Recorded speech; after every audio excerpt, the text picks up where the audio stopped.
The scent of peaches and cinnamon filled my kitchen as I pulled the cobbler from the oven, my hands trembling slightly despite my best efforts to stay calm. After 30 years of performing open-heart surgeries, you'd think meeting my future daughter-in-law wouldn't rattle my nerves. Yet here I was, a retired surgeon turned hospital administrator, fighting the urge to check my reflection in the microwave door for the 100th time. My name is Lila, and this was the moment everything started to unravel, though I didn't know it then. The doorbell chimed, and I heard Ethan's familiar voice mixing with a woman's laugh outside.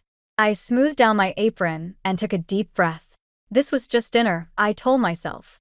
Just meeting the woman who'd captured my son's heart after only 6 months of dating.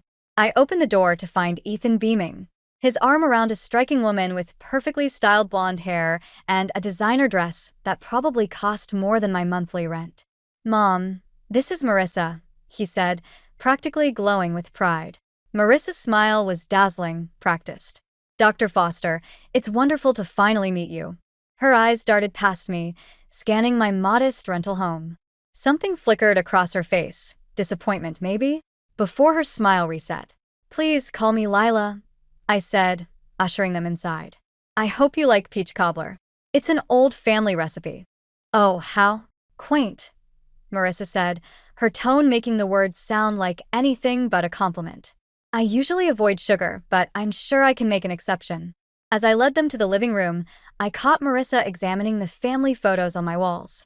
"These must be from before the divorce?" she asked innocently.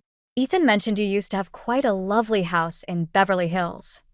My son shifted uncomfortably. "Marissa?" "It's fine," I said, though something in my chest tightened. "Yes, we downsized after the divorce. But this place suits me just fine." "Of course." Marissa smiled that perfect smile again. Though it must be quite an adjustment, going from a successful surgeon to, "What is it you do now?" "Hospital administration." "Mom's the chief operating officer at St. Mary's," Ethan interjected proudly. "She oversees the entire surgical department." "How fascinating," Marissa said, but her attention had already drifted to her phone. "Oh, darling, remember we have that charity gala at 8. We should probably keep dinner brief." I busied myself in the kitchen, plating the cobbler while their whispered conversation drifted in from the living room. "Can't believe you didn't tell me about the money situation." "Doesn't matter, Marissa. Mom's amazing at what she does. Just think we should discuss these things." My hands stilled over the dessert plates. Something about Marissa's tone, the calculated way she'd asked about my past, set off warning bells I couldn't quite silence. I'd spent decades reading people's vital signs. Right now, everything about this woman screamed danger. When I returned with the cobbler, Marissa was showing Ethan something on her phone, their heads close together. "I've already found the perfect venue," she was saying. "It's exclusive, very modern. We'll need to book it soon if we want a spring wedding." I nearly dropped the plates. "Wedding? You're engaged." Ethan looked up, guilt washing over his face. "I was going to tell you tonight, Mom. We wanted you to be the first to know." Marissa held up her left hand, a massive diamond catching the light. "We're thinking April. Small ceremony, very intimate. Just immediate family and our closest friends." Her eyes met mine, challenge lurking behind the sweetness. "We wouldn't want anything too traditional." As I watched my son beam at this woman he barely knew, I felt something shift in my chest. Not the familiar ache of letting go, but something sharper. Something that told me this was just the beginning of a very dangerous game, and I had no choice but to play. I've spent countless hours in operating rooms, making split-second decisions that determined whether someone lived or died. But sitting in this upscale bridal boutique, watching Marissa dismiss every suggestion I made with a practiced smile, was its own kind of surgery, the slow, painful extraction of my role in my son's life. "What about this one?" I held up a photo of a classic wedding arch draped with my grandmother's antique lace. "It's been in our family for 4 generations." Marissa barely glanced up from her phone.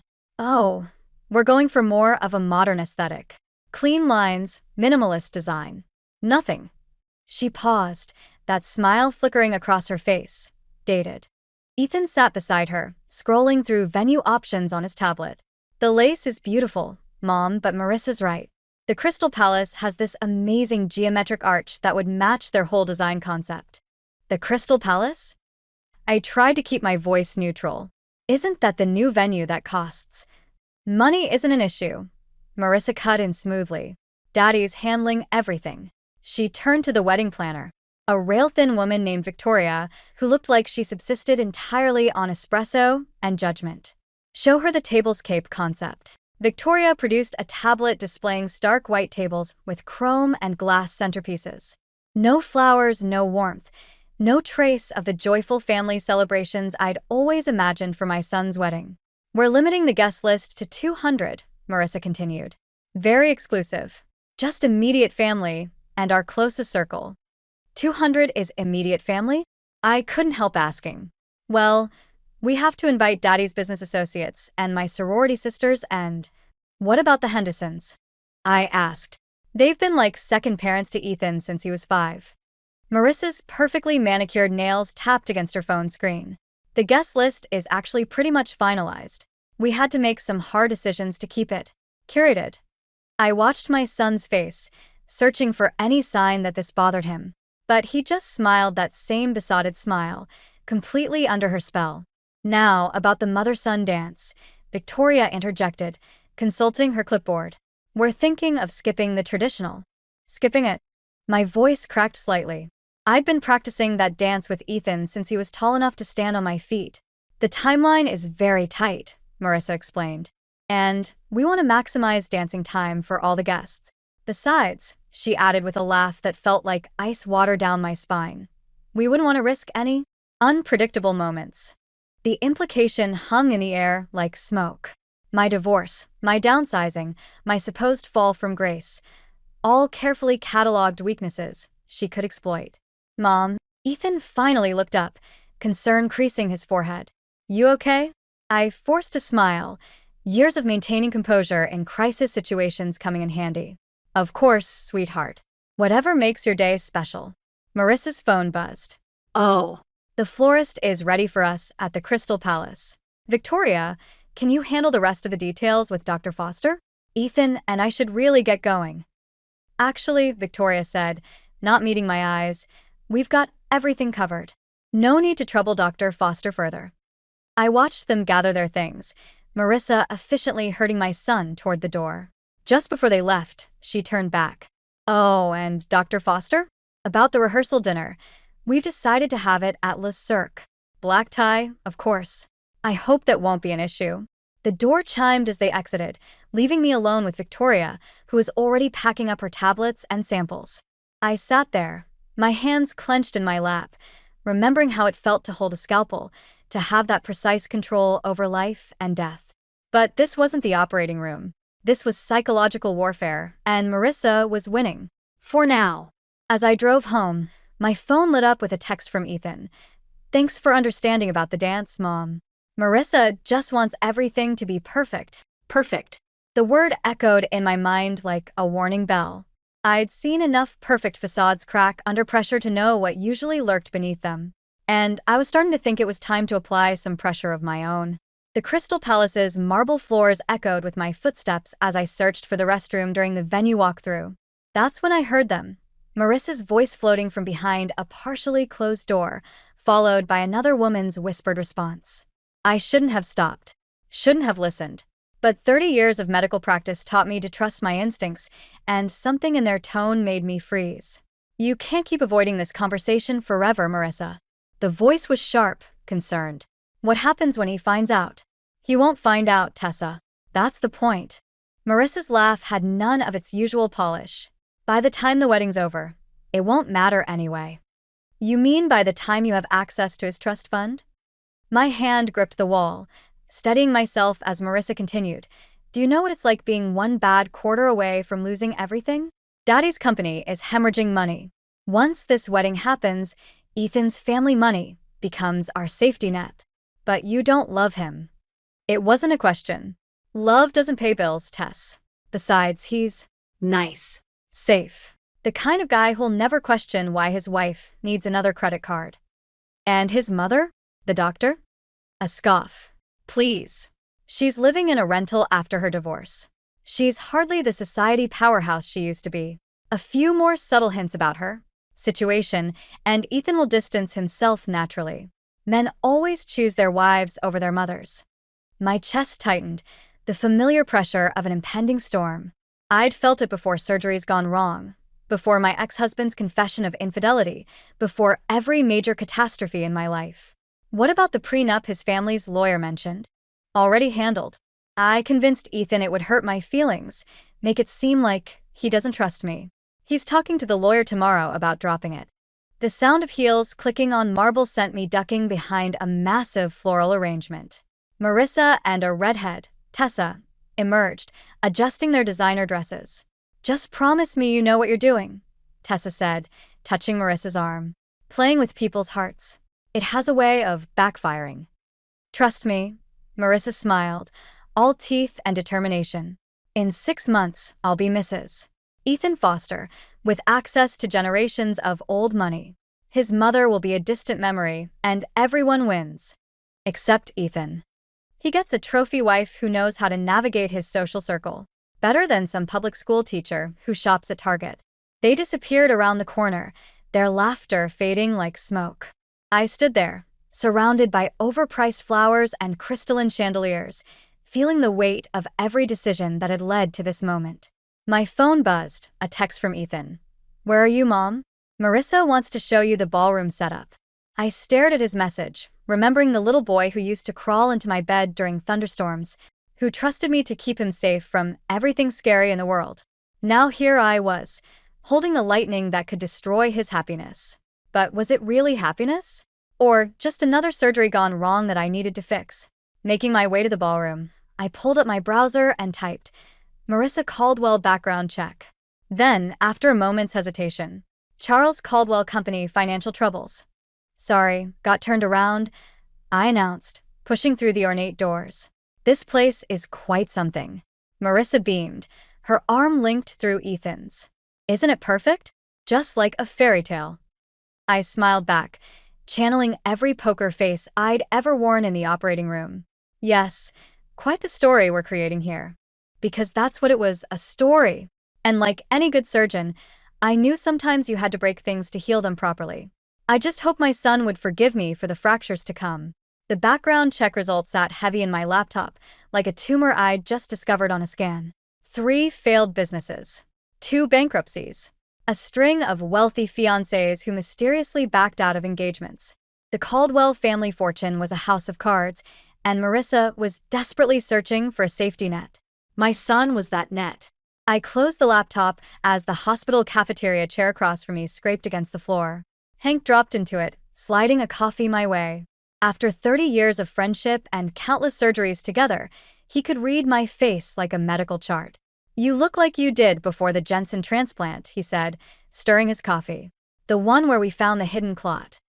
"Marissa's using him, Hank. I have proof."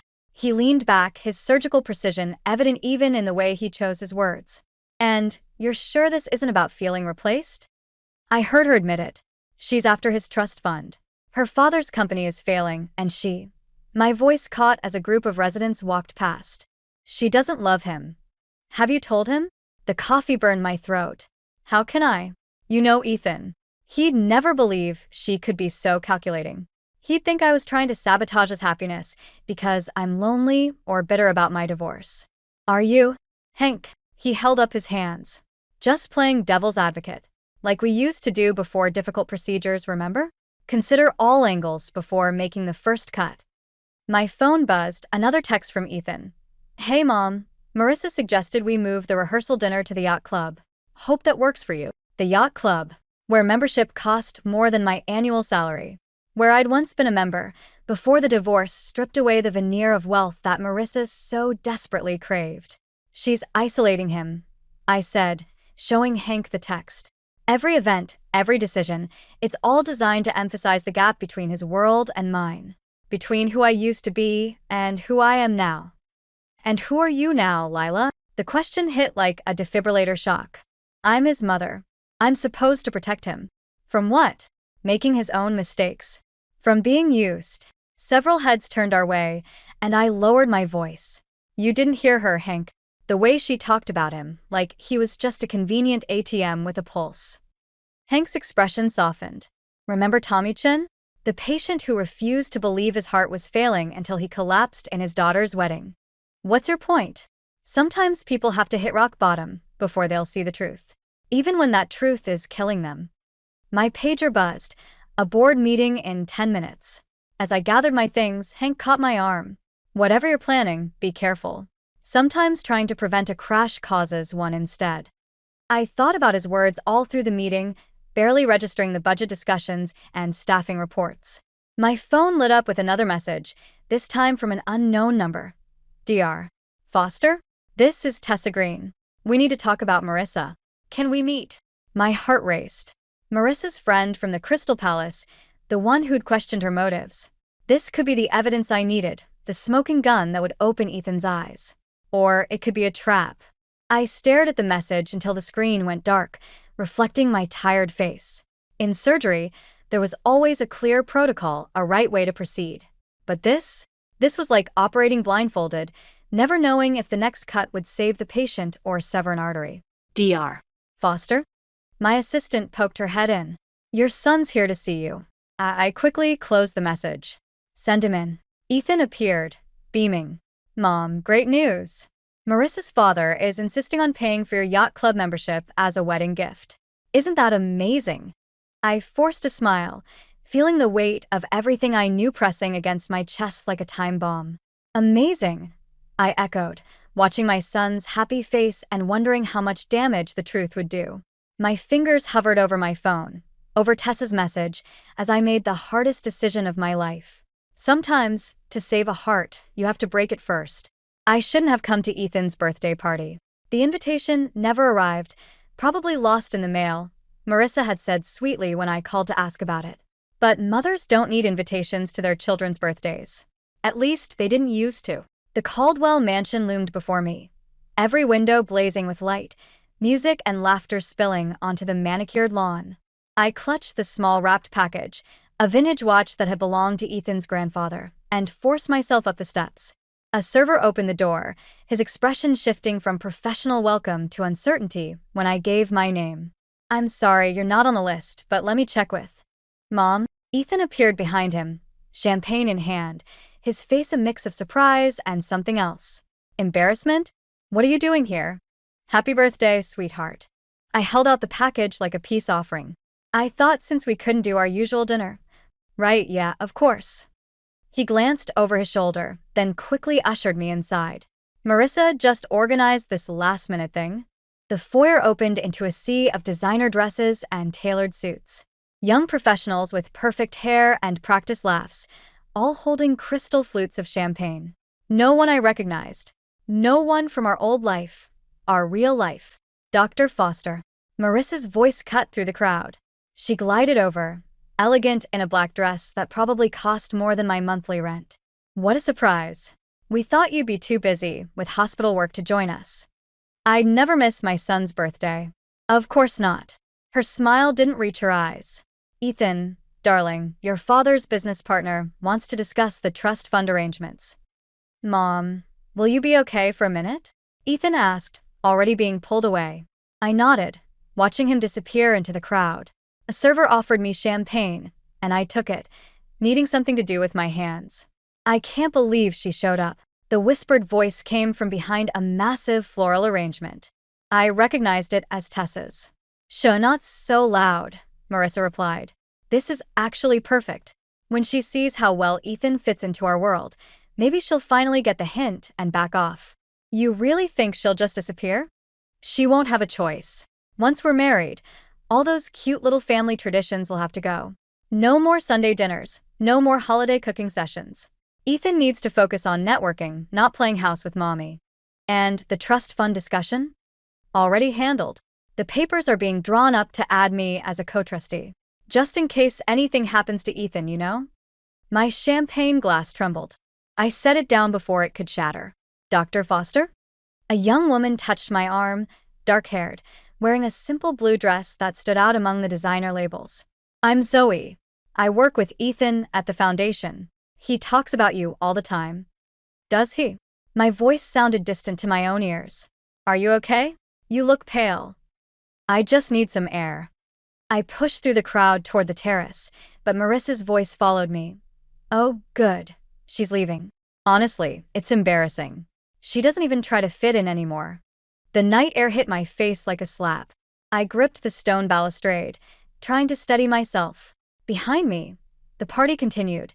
My son's birthday celebration that I hadn't been invited to, where his fiancée was plotting to erase me from his life. Dr. Foster? It was Zoe again, holding out my forgotten gift. You dropped this.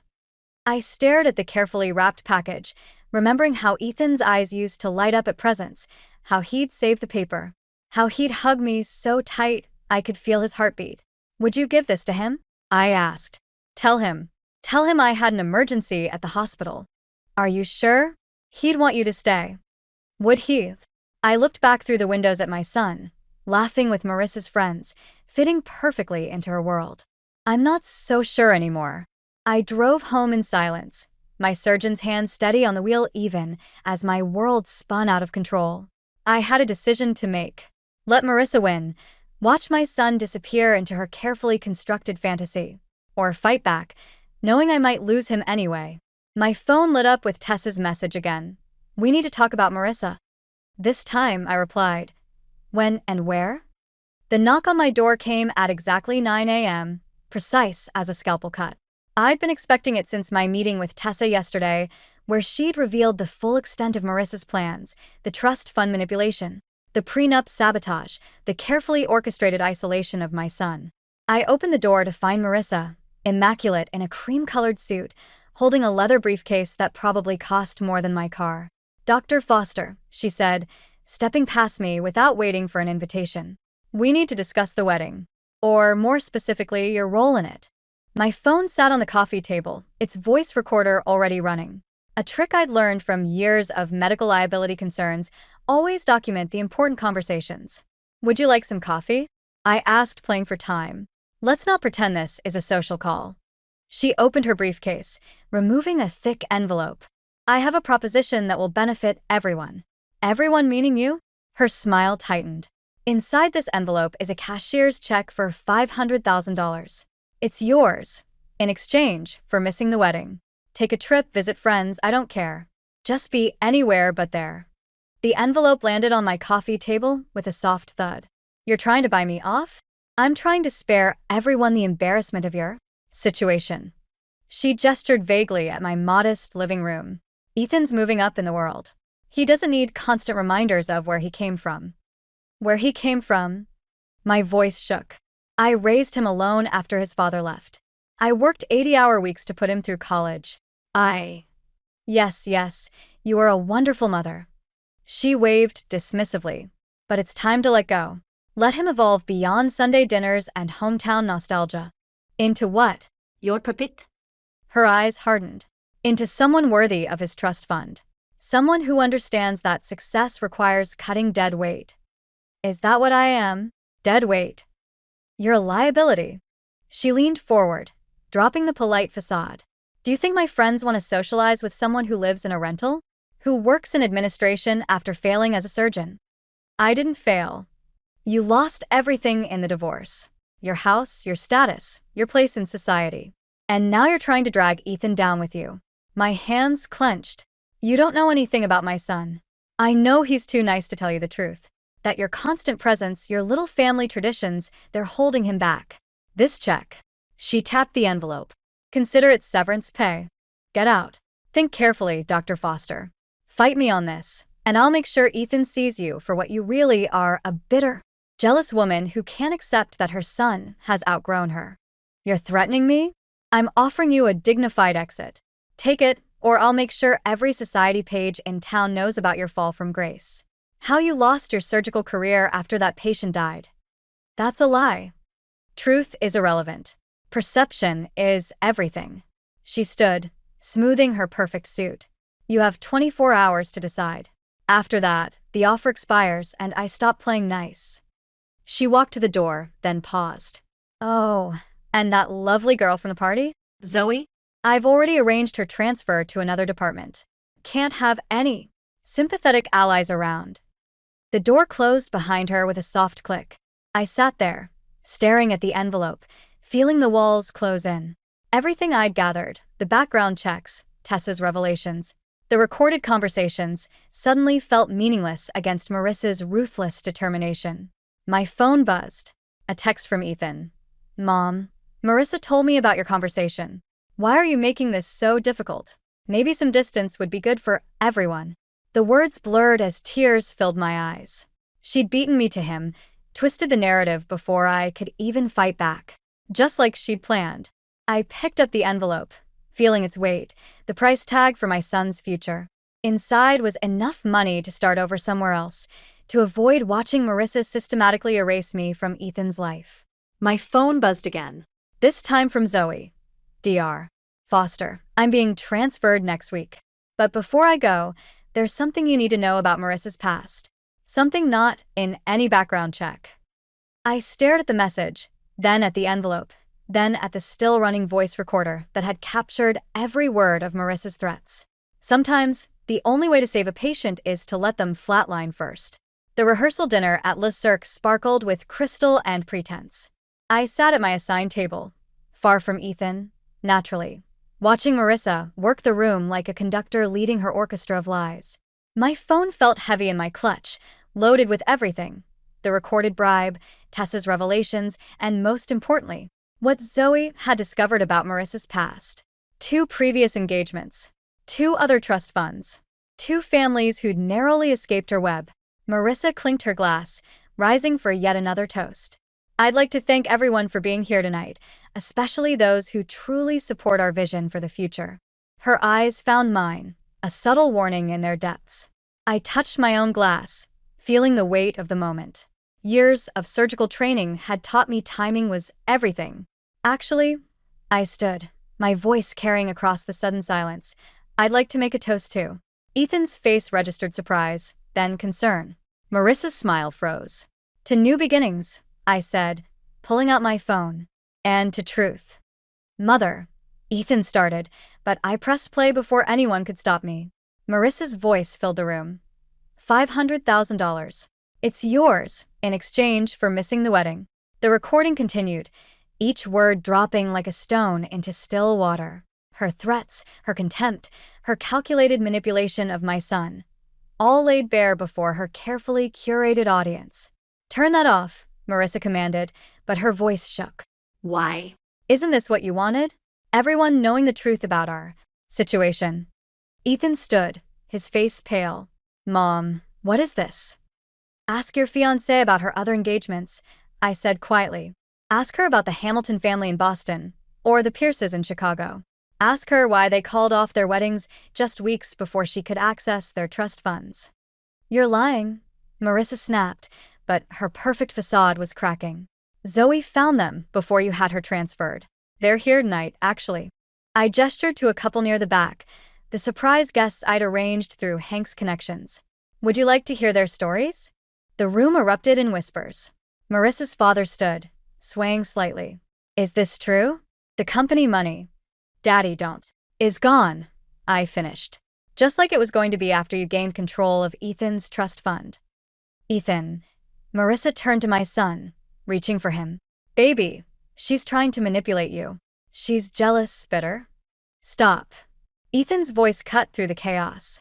He was staring at his phone, where Tessa, bless her guilty conscience, had just sent him screenshots of text messages revealing Marissa's entire plan. I can explain, Marissa started, but Ethan stepped back. The prenup you said would hurt your feelings? The one you convinced me to drop?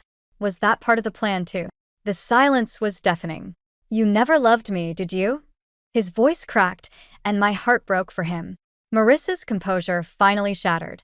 Love doesn't pay bills. You don't understand what it's like to lose everything, to become nothing. Like I did. I interrupted softly. When I chose to leave my surgical career to raise my son alone. When I downsized to put him through college. That kind of nothing. The Hamilton couple stood up. She did the same thing to our son, Mrs. Hamilton announced. Right down to the prenup manipulation. Chaos erupted. Guests began leaving, phones recording everything. Marissa's father demanded answers about company funds. And through it all, my son stood frozen, his world unraveling thread by carefully constructed thread. "The wedding's off," he finally said, his voice carrying over the commotion. "It's over, Marissa." She turned to me, mascara tracking down her perfect face. "You've ruined everything." "No," I replied, thinking of all the patience I'd saved over the years. "I just prevented another catastrophic failure."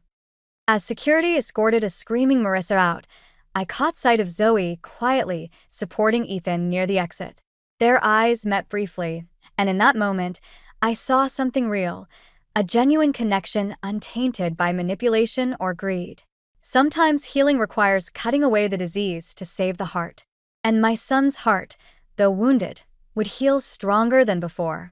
6 months after the rehearsal dinner that never became a wedding, I found myself back in my kitchen, making Sunday dinner. The familiar rhythm of chopping vegetables and measuring spices felt like coming home after a long surgery. Comfortable, right? The doorbell rang just as I was sliding the lasagna into the oven. Through the window, I could see Ethan's car in the driveway, and beside it, Zoe's modest sedan. They'd been spending more time together since the aftermath, first as friends, then as something more.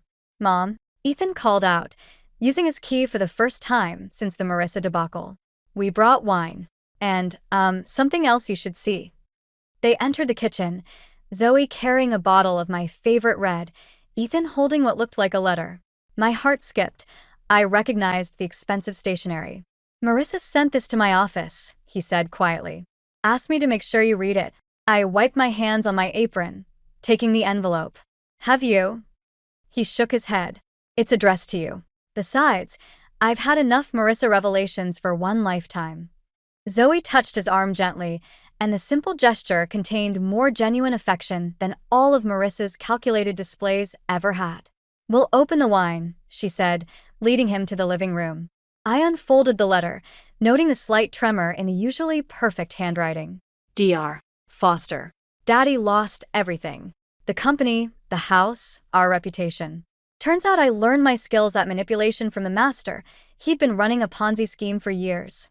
Everything I thought I was protecting never really existed. I'm writing this from a studio apartment in Phoenix, working as a junior account manager. Real work for the first time in my life. It's humbling. I won't ask for forgiveness. What I did to Ethan, to you, to those other families, it's unforgivable. But I want you to know that you were right. About everything. About what really matters." I saw a mother and daughter having coffee next door yesterday. They were laughing over some shared joke, and I realized I've never had that. Never valued it.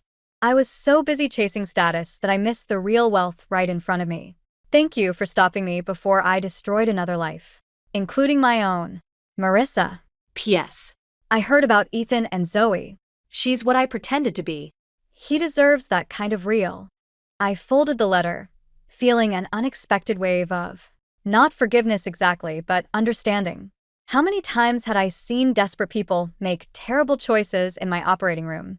"Mom." Ethan appeared in the doorway. "You okay?" "Better than okay." I smiled, tucking the letter away. "How about we eat in the dining room today? I think it's time to bring out Grandma's old china." Later, as we sat around my modest dining table, Ethan laughing at one of Zoe's hospital stories, Hank dropping by with his famous garlic bread, wine flowing freely, I realized something profound. Marissa had been right about one thing. Perception isn't reality. But she'd been looking through the wrong end of the telescope. Real wealth wasn't in trust funds or social status. It was here, in Sunday dinners and genuine laughter, in the messy, imperfect connections that no amount of money could buy. "I've been thinking," I said during a lull in conversation, "about taking that trip to Italy I always talked about. Maybe in the spring." "Really?" Ethan's eyes lit up. "What brought this on?" I looked around my small dining room, at the faces of people who loved me for who I was, not what I represented. Let's just say I finally understand the difference between what we have and what we own. Zoe raised her glass. "To new adventures?" "To real wealth," I corrected, thinking of Marissa in her Phoenix apartment, finally learning the same lesson. As we clinked glasses, I caught sight of my reflection in the window, not a fallen society doctor, not a bitter divorcee, but simply a woman who'd chosen truth over pretense, love over status, and found herself richer for it. Sometimes the best revenge isn't destruction, but reconstruction. Building something genuine from the ashes of what was fake. And sometimes, healing comes in unexpected ways, for unexpected people.